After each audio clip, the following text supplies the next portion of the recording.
what is the best for them, you'll set yourself apart right there. So listen actively, consider carefully, and respond succinctly, accordingly. Okay? Confirm the needs. Identify the prospect needs. Now, that lady that I was telling you about needed to buy Christmas, but she also needed her house.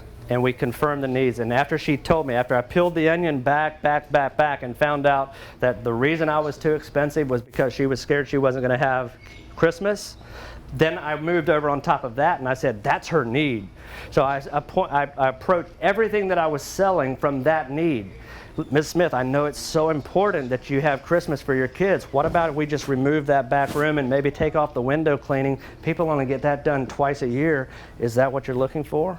And that's when she said yes, because we brought it down to a price point to where her kids could then have a Christmas. So identify the prospect needs. Truly understand their fears and desires. We talked about that a little bit earlier. Define the perceived problem. Do people buy cleaning from me or insurance from you because they need insurance? No. What are they buying when they buy insurance? Go ahead. Promise. They're buying you? What did you say? Promise. Promise. What are they really buying when they're buying insurance? Peace of mind. So, here's a great exercise that you managers can do with your staff. Have your staff make a list of everything that you as a company do, whether it's travel, insurance, and just ask them, what does our company do? Write it down on a big blackboard.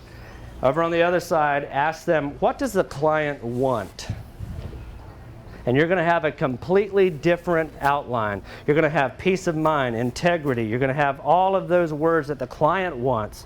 Why in the world are we selling insurance when the client wants peace of mind? Why don't we sell peace of mind? That is so important. We miss it a lot because we're so focused on doing instead of being. God didn't create human doers.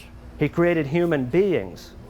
When we can be what our customer wants us to be for them, we're much more effective as a salesperson. Okay.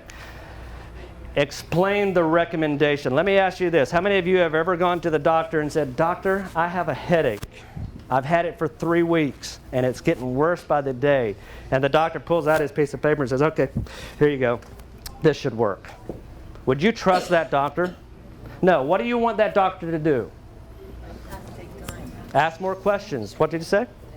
Take some time. Ask some questions. What were you eating before this? Were you doing any physical exercise?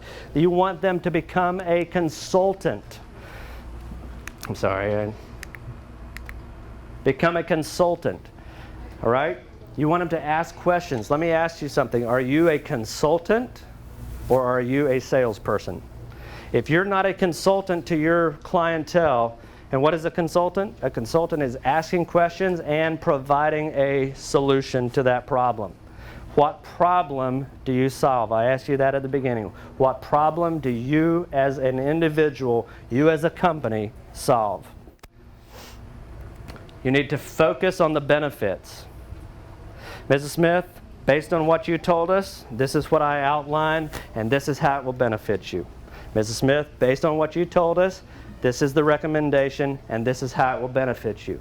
That's the process that you want to go. You want to use what they tell you to give them the solution that they're looking for. You need to, all throughout this whole process, you need to be getting agreement. I'm redoing all of my websites right now, and this guy sits down and he starts off with his sales presentation. And I knew within the first 10 minutes I'm going to hire this guy. I couldn't wait for him to be quiet because he was asking questions. Well, what is it that you want? It's like, this guy gets it. What is it that you want?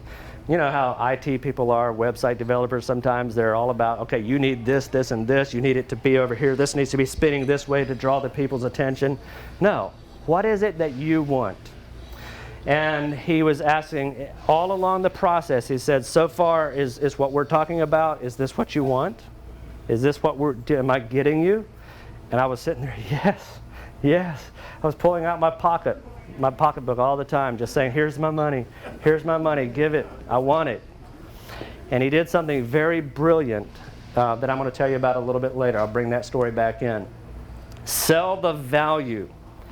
Don't sell the product. Sell the steak. Sell the sizzle, not the steak. How many of you have ever heard that, right? Sell the value. Never quote the investment until you have built the value in excess of the investment. It can be the perceived investment or perceived value. So you always need to raise it up a little bit. It can be a free book. It can be a free excursion. It could be, here's a rider or whatever you call it for insurance, just an add-on. Give some kind of over the top. Zig Ziglar used to say, and then some.